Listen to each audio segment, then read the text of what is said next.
Welcome to Drilling Insight. I'm Jeremy Verduzco, host and editor of the Driller magazine. Today's show is the second part of our two-part conversation with Charles "Buddy" Sebastian. Buddy is a VP and general manager of Sebastian & Sons Well Drilling based in Michigan. He's also a longtime industry friend and president of the Michigan Groundwater Association. We brought him on the show to talk about job costs, company sustainability, and the future of drilling companies, and how each of those topics dovetails with major equipment decisions like when and whether to upgrade a drilling rig. Enjoy the second part of our conversation, and thanks for listening. So, Buddy, you've done some traveling. We've spent time together at the Michigan Groundwater, and obviously a year ago, you and I sat down and put that Driller article together. Yes. With traveling, our industry, we're a small community, but it seems like we make common mistakes regardless of where we are in the country. When it comes to these reoccurring big payments, taking on a new piece of equipment, what is that insight to that mistake that you think we could do better at? Well, it all goes back to what I've been saying for 5 years. You got to figure out your costs, okay? And so I'm going to go into that more. Don't just figure out what the pump and tank costs. Figure out what it costs you per man, per day, per hour, per foot, whatever it is. And don't just do it for the guy. You have to roll all your overhead into that, okay? Light bill, secretary, phone bill, insurance, amortize it out, figure it out, divide it out however you want, by the hour, by the day, by the minute, by the job, by the foot, however you want to figure it out, but you have to roll all that in there.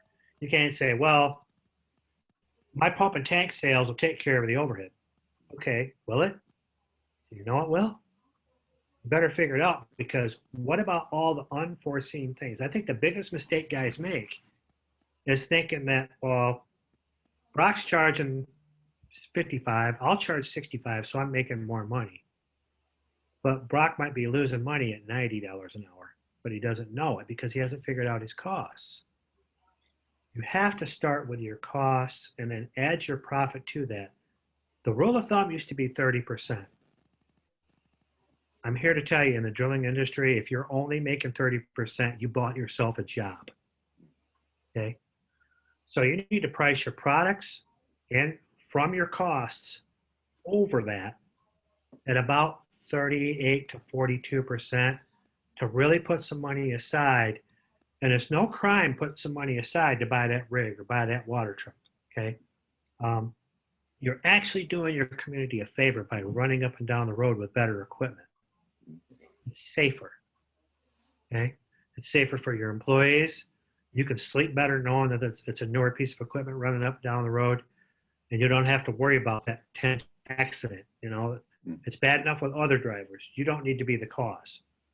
So the biggest, back to your question, I think the biggest mistake is, first, you got to have a profitable business. I know guys that buy a drill rig, and at the end of that drill rig's life, they have nothing. Literally, there's not a bearing, bushing, tire, door, window, anything that doesn't need to be replaced on that piece of equipment. Now, granted, they got their money's worth out of it, but did they do themselves and their employees and the company justice? If that's how they want to operate, I guess I can't say anything bad about it, but if they want a sustainable business that is profitable, that is saleable, that is retirable, they really need to look at the other side of their business and costs, And the cost of a pump and a tank have nothing to do with it. It's the cost of that overhead is huge, huge. So as I'm thinking about making these big equipment decisions should I lease or should I buy? Does it depend on whether it's a rig or a truck? What are your thoughts on lease versus buy? That's going to depend on your business model. So there are great tax advantages to lease, but There's no tax advantage if you're not making money because there's nothing to write it off from. So most of the time in the drilling industry, unless you're I know a few geothermal contractors that are just running hole after hole after hole and day after day after day, they might be able to get away with a lease a rig, turn it over every 3 to 4 years, go back to a new rig because A, they're not going to have any downtime, which they can't afford any downtime. Yeah. And B, they're operating new equipment all the time because they're just so busy. Downtime's out of the question. Okay. Now there are drillers like me. Downtime to me is out of the question, but it happens. Okay. Yeah. But can I lease and make it worth it? It's all going to depend on your business model and profit. It's really what's going to depend upon it. Before I hand it back to Brock, I have another question, but I just of course, want to clarify we're not accountants. Talk to your accountant Right. if you're thinking about making these decisions, and which kind of begs the question, like, as I'm making this decision, who's on my team? Do I want to talk to my accountant, my lawyer, of course, a rig rep? Who am I consulting to make these decisions? Well, I think you brought up a great question. There's A, you want to talk to your accountant. A, you want to look at your business flow for the last 4 to 5 years. Does it increase? Does it decrease? Does it stay stagnant? Second, there's one thing we're not talking about that nobody knows about is the future. What is the business climate? How close are your competitors? How willing are they to work with you? How is the business going to sustain itself if there's a downturn in the economy? So the worst thing that can happen is you have no, 5 or 6 vehicles new that you're either paying on or you're cashed out a couple and you're paying on a couple and then everything take a downturn. I think I tell everybody to go ahead with caution, but always have a good accountant and maybe somebody else that's maybe a cost accountant look at it and say, can my business afford this expense? That's who you team up with. And obviously you team up with a rig manufacturer and your banker too. Yeah. Your banker's going to tell you, hey, your business, because they're going to want financials. They're going to want, profit and loss statements. They're going to want year-end statements. They're going to want tax statements. Even for a corporation, purchase of anything over, I think, $120,000, they're going to want personal taxes on the owners too. Yeah. So in most situations like that, you write personal guarantees. So you really need to get a team of people together and then figure out, your business model and how it's going. Is it going up, down, staying? And then those questions will answer themselves again with math. Talking about equipment acquisitions, new versus used, to your company, when you're looking at what makes more sense from a brand new piece of equipment and the servicing capabilities of that, or a used piece of equipment. You've had several different rigs. I've been around your equipment. How does that play into your employee staff that you have right now, and what you look at when you're looking at for a new piece of equipment? If it's a direct hydraulic, backhoe versus a newer electric over hydraulic, or a new rig, how do you go about thinking about that, buddy? Okay, so there's a bunch of factors I look at. Number one, we'll talk equipment in general. Who's going to run it? How many hours a day are they going to run it?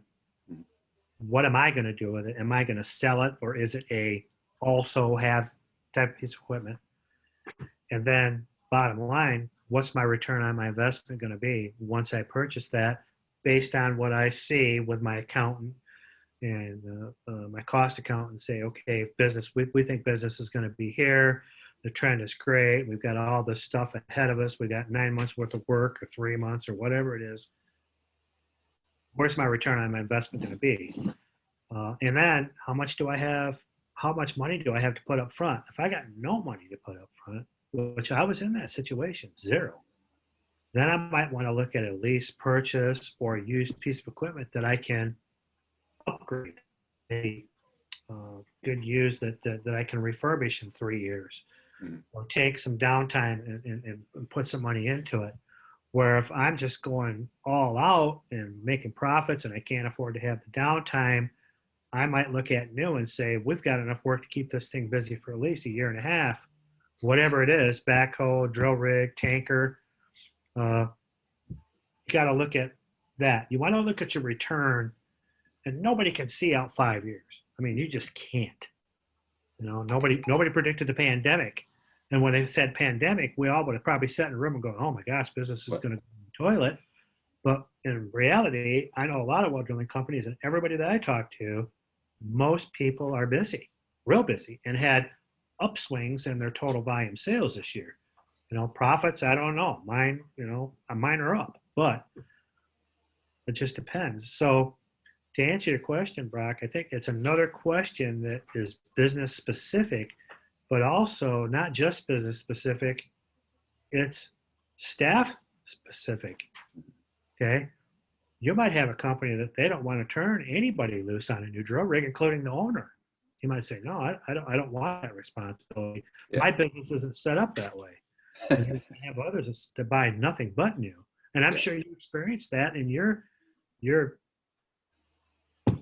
travels around the country. There are other companies that buy strictly used, and then all of a sudden they buy a new backhoe. Well, that's because they never shut it off. Some contractors may, you had mentioned, you know, balance sheets and all that. Some contractors may look at their business statements, their cash flow, and they think, well, you know, this revenue isn't going to support a higher equipment payment. You know, this revenue isn't going to support that. Do you have tips for contractors who want to revisit pricing? After the 2008 crash in the housing market, that if you're not paying attention to your prices about once a month, if not more often, that you're probably not making as much money as you thought you did at the beginning of the year. Mm-hmm. So to revisit prices, I encourage everybody to sit down, if not once a month, once every 3 months, and say, okay, I was paying X 3 months ago. What am I paying now for, first of all, your overhead expenses? Okay. All right. Did you add a truck and your overall insurance go up? Did you add 2 employees? Now your workman's comp is more. Everybody says, well, you pay workman's comp on the money that you pay him. Yeah, but what you don't realize is when you add an employee, the Social Security comes out of them, but you also have to match it. So there's an expense that you're not even thinking about. Same thing with your raw materials, you know, your pipe, your grout, your supplies. Those go up and down like a yo-yo since that crash. Okay. And they go up more than they go down. I'll tell you that right now. If they come back down, they come back down a little bit, then they go up a whole bunch, and they come down a little bit, then they go up a whole bunch.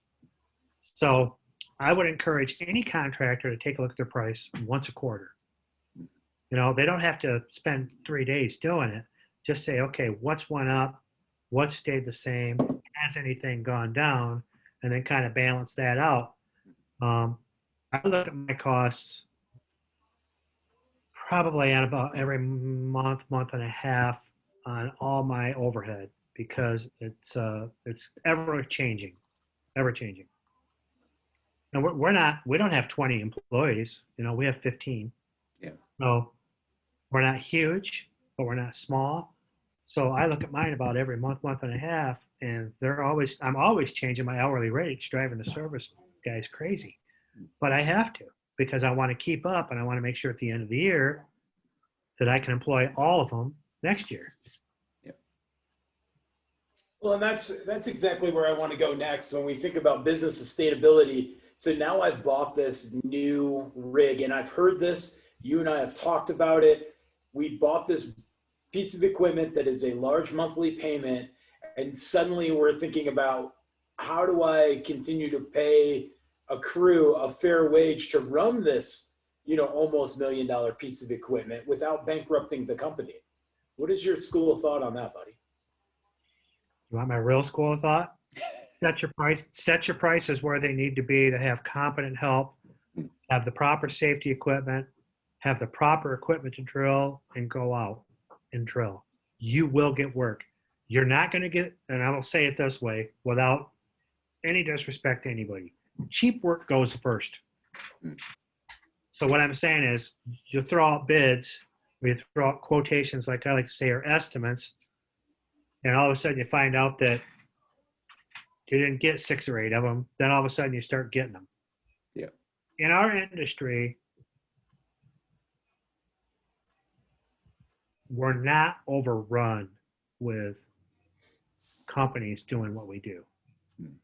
We don't have guys sitting around waiting for the phone to ring in most cases. People in general, customers in general, contractors, industry, agriculture will pay a fair wage for a fair job or a fair price for a fair job. And there's one of two things that'll happen if you set your costs and you're so far out of line. Either you're not going to have a bunch of work and you're going to have to relook at it and say, okay, did I figure something wrong? Or you're going to start getting busy. And then all of a sudden, maybe your competition's going, we'll just take an example, say you're $3,000 for whatever job it is over your competition and you still keep getting work. All of a sudden he's going to go, what's he know that I don't? Or what's he doing that I'm not? And there's a little bit of salesmanship in there that you have to decide that I'm not, you can't go out and work just to work. I mean, you can, but to answer your question, you said you want to pay them a fair wage, you want to have safety equipment, and you want to keep them around to operate that rig on a daily basis. It's going to take what it takes. Because remember, our industry is competing with the HVAC industry, the plumbing industry, mechanical contractors, and general construction companies for our labor force. And they're going to pay them. Because right now, I haven't seen the latest figures, but the last time I heard, there was a 60% shortage through all trades of qualified or even able-bodied help. Yeah. That's us. Yeah, I think this topic is really interesting because, from an outsider's perspective, I mean, drilling is a really specialty thing.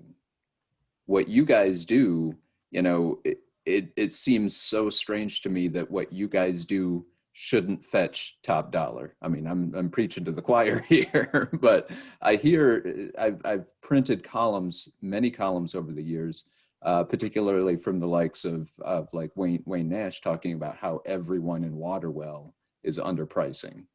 So, I think it's an interesting discussion to have. He is correct. We're not only underpricing, we're undervaluing what we do because, if you think about this way. When a drilling contractor goes to do a full service job, he has to talk to either a homeowner or a contractor or both, or even a construction company. Everything else on that job site can be figured out. They're going to build a building this big, this wide, this tall, and they take a tape measure and they can figure out how many square foot of everything. Ours is unknown. We kind of hopefully got an idea what we're going to do, but as many drillers will tell you, the saying around here is we're not drilling the neighbor's well, we're drilling this one right here. Yeah. Okay? So just because it happened across the street or didn't happen across the street doesn't mean it's going to happen or not going to happen here. So our future for that well, when we pull it on the yard, is unknown. Our costs are unknown. The total depth is unknown. The amount of casing is unknown. How much water it's going to produce is unknown. But yet we have to bid the job. We're supposed to. Yeah. Well, with that, I think we'll wrap up today's episode. Thanks again, buddy. I'm fascinated by how complex being a drilling contractor is. I mean, I think your point that if you're a year or 2 years out, you're really you've already dropped the ball. I think that's fascinating that you have to plan so far in advance for these major purchases and make sure you're staying on top of it.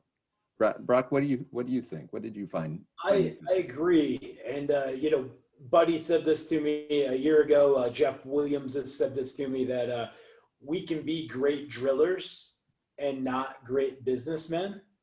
And it comes down to is we're focusing so hard on the unknown, all of the uncertainty aspects, that all of the knowns that are right in front of us that Buddy has just explained to us today are there. They're 100% there, especially at the end of the year with the balance sheet. But the knowns are there, and we're so focused on what we're trying to seek out and provide water that we don't realize that the building blocks to have a successful business. And so we have great drillers throughout this country.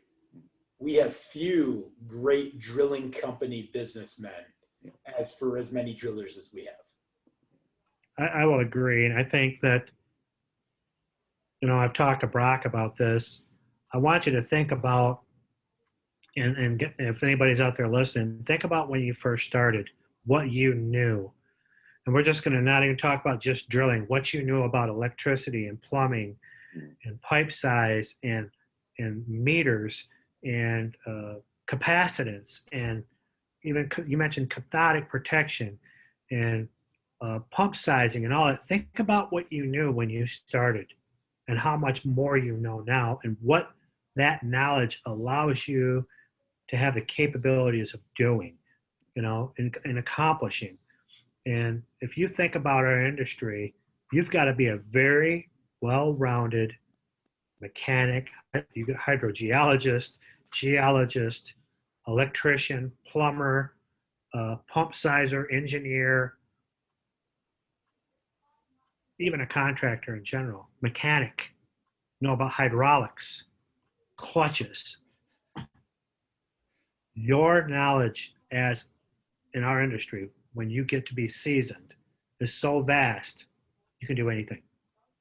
I truly mean it. You can do anything. And most drilling contractors I talk to are that way. If not, they're well on their way to being. Yeah. And you're right, Brock. The knowns are there. It's simple. It takes a little time, but the knowns are there to be able to figure out where you need to be. It doesn't matter where your competitor's at. Yeah. And I'll be the first guy to tell you, I had the hardest time with that.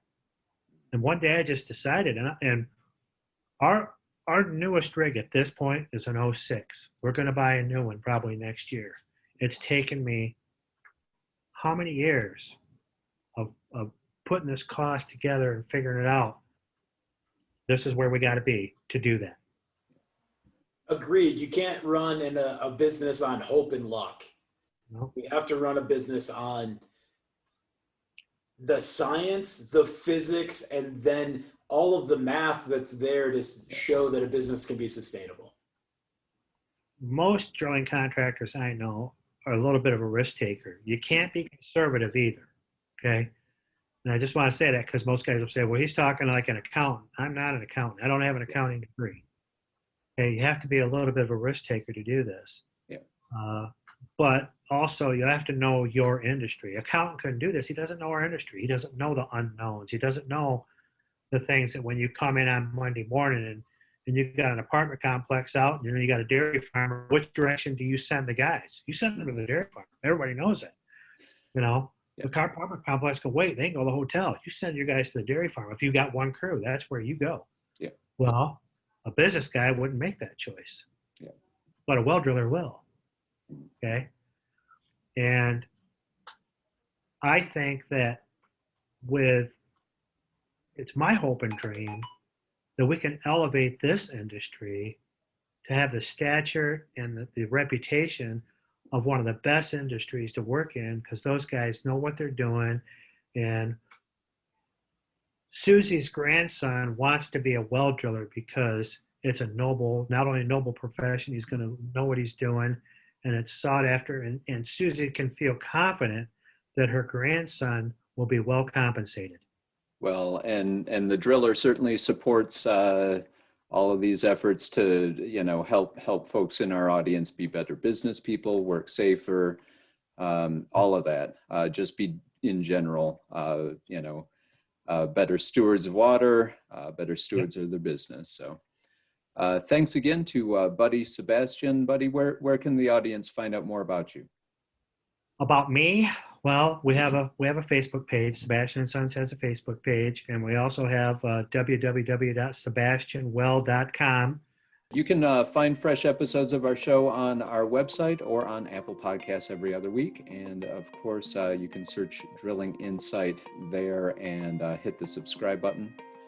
Visit thedriller.com for the latest industry news and views. And don't forget to follow us on the usual social media channels. So until next time, this is Drilling Insight.